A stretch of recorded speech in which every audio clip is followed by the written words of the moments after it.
एक जाटनी अपने खेत में गोबर पाट रही थी, अर्थात गोबर के उपले बना रही थी और साथ साथ मुंह से तिल चबा रही थी। तभी वहां से राजा का बिगड़ा हुआ नौजवान लड़का गुजरा। जब उसकी नजर उपले बनाती हुई उस नौजवान सुंदरी पर पड़ी तो उसने सोचा, क्यों ना इसके साथ थोड़ी ठिठौली की जाए। इस सोच के साथ वो अपने घोड़े को उसके थोड़ा करीब लेकर गया और उस जाटनी से बोला, तिल थापनी गोबर चाबनी ई गांव को के नाव, अर्थात तिल बनाने वाली और गोबर चबाने वाली इस गांव का नाम क्या है। जाट की लड़की भी बड़ी तेज तर्रार थी, उसने भी कुंवर को उसी ढंग से उत्तर दिया, सेल चढ़िया घोड़ा फर्क कावड़िया ताव गांव को नाव ई टेली, अर्थात राजकुमार पर चढ़े हुए घोड़े इस गांव का नाम टेली है। जाटनी की हाजिर जवाबी और उसके नहले पर दहले वाले जवाब को सुन राजकुमार के तन बदन में आग लग गई। वो ठहरा राजा का लड़का और वो मामूली से जमींदार की लड़की। गुस्से से लाल पीला होता हुआ राजकुंवर जाटनी से बोला, तेरी ये मजाल, तू राजा के लड़के को उल्टा जवाब दे। मैं तेरे साथ ऐसी कहानी करूंगा कि तू सदा याद रखेगी कि तेरा पाला किससे पड़ा था। मैं तुझसे विवाह करूंगा और चौथे फेरे में ही तुझे छोड़ दूंगा। ना तो तू ब्याही रहेगी और ना कुंवारी। इतनी बात कह कुंवर वहां से जाने लगा। अब जाटनी उसे ऐसे कैसे जाने देती। उसने कहा, रुक राजा की घमंडी औलाद, अब मेरी भी बात सुनता जा। तू बड़ा राजकुमार बना फिरता है ना। अगर तेरे ही सगे बेटे से तेरा काला मुंह करवाकर, तुझे 7 जूते मरवाकर तेरे इस घमंड को चूर चूर न किया तो मैं भी असल जाट की औलाद नहीं। जाटनी की बात सुन कुंवर चुपचाप बिना कुछ बोले वहां से चला गया। राजमहल लौटकर उसने खाना पीना छोड़ दिया और अनशन करने लगा। इकलौते बेटे के अचानक बदले इस व्यवहार से राजा और रानी बहुत परेशान हुए। उन्हें समझ नहीं आ रहा था कि क्यों कुंवर ने अचानक खाना पीना छोड़ दिया। जब भी वे उससे इन सब की वजह जानना चाहते तो वो हर बार बात को टाल देता। राजा इसी सोच में परेशान बैठा था। तब रानी ने उससे कहा, महाराज, नया खून है, अभी अभी जवानी में पैर रखा है, क्या पता कुछ ऐसा हो गया हो जिसे वो अपने माँ बाप के साथ नहीं बतलाना चाहता हो। राजा बोला, तो फिर क्या करे अब। रानी बोली, महाराज, आप उसके जिगरी दोस्त को बुलवा लो और उसे कुंवर के पास भेजो। उसके आगे कुंवर जरूर अपने मन की बात कहेगा। राजा को रानी की बात उचित लगी। अगले दिन जैसा रानी ने कहा, राजा ने वैसा ही किया और कुंवर के एक खास दोस्त को बुलवा उसे अपने बेटे की हालत से अवगत करवाते हुए उसके पास भेजा। कुंवर के जिगरी ने जब उसके पास जाकर उसकी इस व्यथा का कारण पूछा तो अंदर ही अंदर घुल रहे कुंवर ने उसके आगे सब उगल दिया और उसे उस जाट की लड़की के साथ घटे राजकुंवर अपने जिगरी दोस्त के सामने कह सुनाता है और कहता है, उस मामूली सी जमींदार की लड़की को मैं चुनौती तो दे आया कि मैं उसे बीच विवाह चौथे फेरे में छोड़ दूंगा, पर मेरी अब ये चुनौती पूरी कैसे होगी। अपने राजकुमार मित्र की बात सुन उसका जिगरी हंसता हुआ बोला, अरे मेरे यार, इतनी छोटी सी बात के लिए तुम खाना छोड़कर अनशन पर बैठे हो। तुम चिंता मत करो, मैं तुम्हारे पिता यानी महाराज से अभी बात करता हूँ। कुंवर थोड़ा चिंतित होता हुआ बोला, पर मेरे पिता हमारे इस कुकृत्य में शामिल क्यों होंगे भला। कुंवर का जिगरी बोला, तू उस सब की चिंता मत कर यार। इतना कहकर वो राजा महाराज के पास जाता है और उन्हें आधी अधूरी बात बताते हुए कहता है कि महाराज, आपके सुपुत्र का हृदय राज्य की एक जाट जमींदार की लड़की पर आसक्त हो गया है। बस उसी के चक्कर में वो अनशन पर है। अपने बेटे के दोस्त की बात सुन राजा बोला, अरे बस इतनी सी बात, मैं अभी उस जमींदार के घर राजकुमार का रिश्ता पहुंचा देता हूँ। इस प्रकार राजकुमार का जिगरी दोस्त उसके पिता को आधी अधूरी बात बताकर मना लेता है। राजा अगले दिन ही अपने एक पुरोहित के हाथों जाट के घर अपने लड़के का रिश्ता भेज देता है। पुरोहित तुरंत आदेशानुसार जाट के घर राजा के लड़के का विवाह प्रस्ताव लेकर पहुंच जाता है। राजा के लड़के का रिश्ता आया देख एक बार के लिए जाट सक पका गया। कहाँ वो राजा का लड़का और कहाँ हम साधारण से जमींदार।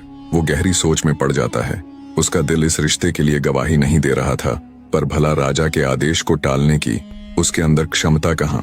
अंततः वो विवाह के लिए अपनी सहमति जता देता है। जाट की लड़की यानी जाटनी को जब पता चला तो वो बिना अपने पिता को कुछ बताए मन ही मन सतर्क हो जाती है। उसे पता था राजा का लड़का कुछ गड़बड़ जरूर करेगा। निश्चित तिथि पर कुंवर बारात लेकर जाट के घर पहुंच गया। पंडित ने मंत्र आदि पढ़ते हुए लड़की को बुलाया और विधि विधान के साथ उन दोनों का विवाह कार्यक्रम प्रारंभ कर दिया।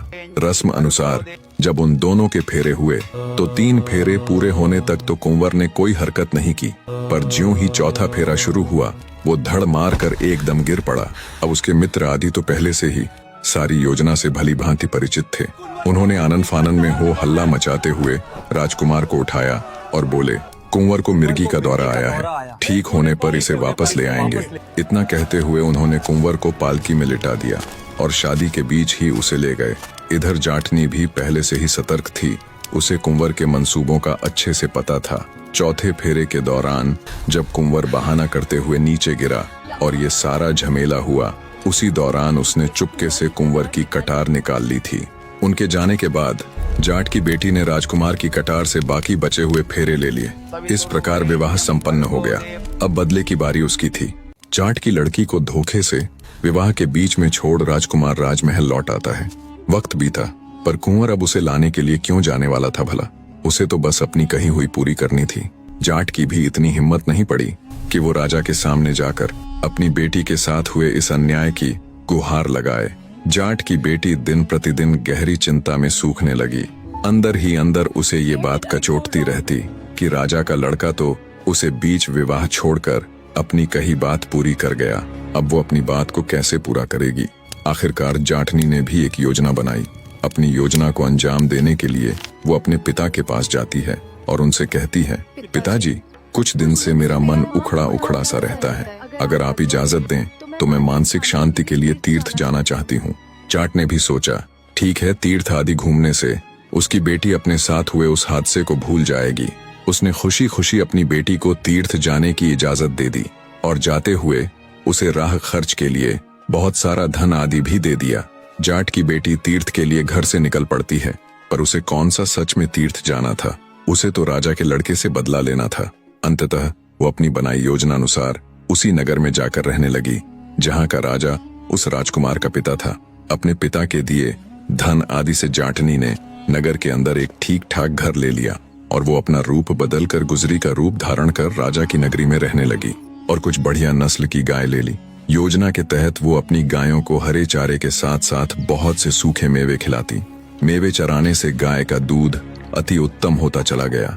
गुजरी बनी जाटनी ने अपने गायों के उस प्योर दूध से दही जमानी शुरू कर दी और शाम के समय वो पूरी तरह बन ठन कर नगर के चौक में अपनी दही बेचने के लिए जाने लगी। जो कोई भी उस गुजरी से दही खरीदने आता और जब दही के दाम पूछता तो गुजरी दही का भाव 100 रुपये बताती। उस समय 100 रुपये बहुत अधिक होते थे।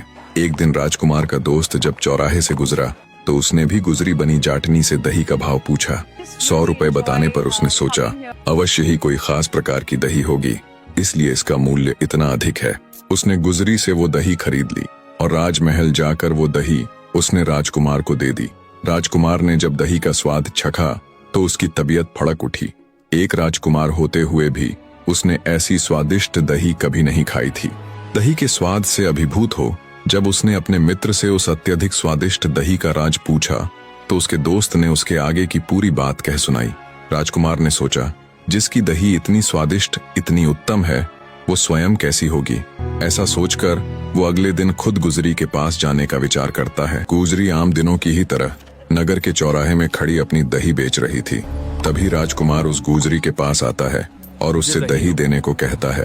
वो ये बिल्कुल भी नहीं पहचान सका कि ये गुजरी और कोई नहीं बल्कि वही जाटनी है जिसे उसने विवाह के बीच में ही छोड़ दिया था।